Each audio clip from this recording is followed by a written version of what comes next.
Halo warga sipil sekalian, Pancasila adalah dasar negara. Pancasila adalah ideologi bangsa.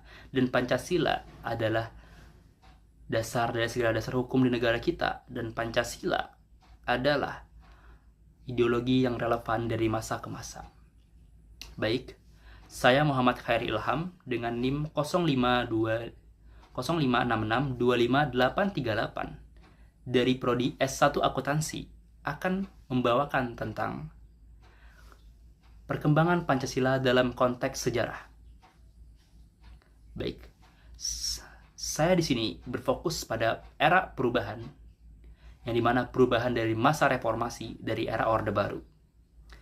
Kita ambil contoh pada tahun 1998 yang kita kenal sangat dengan istilah tragedi 98. Itu adalah momen yang sangat krusial yang dimana negara kita mengalami krisis ekonomi dan politik. Dan di waktu yang sama juga ada yang namanya tragedi Trisakti. Di tragedi tersebut menewaskan 4 mahasiswa yang ditembak oleh aparat keamanan negara.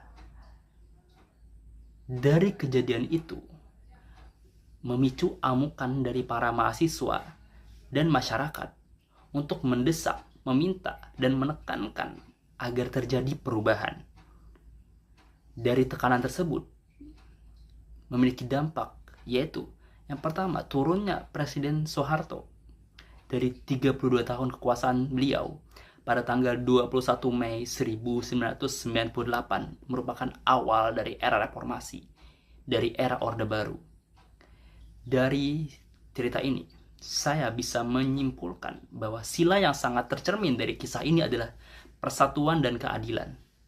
Persatuan untuk meminta perubahan dan keadilan untuk bisa meminta hak kita sebagai warga negara, yang dimana pada era reformasi Pancasila tetap menjadi dasar negara yang fleksibel dan diperkuat untuk bisa mendukung demokrasi dan mendukung untuk memperbaiki hak asasi manusia.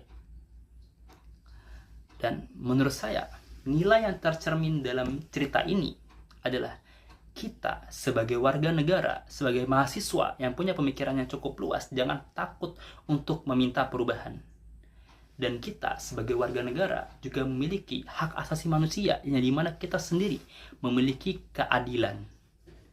Jangan pernah takut meminta perubahan dan jangan pernah takut meminta keadilan. Saya Muhammad Khairi Ilham. Terima kasih untuk teman-teman yang mau mendengarkan. Assalamualaikum warahmatullahi wabarakatuh.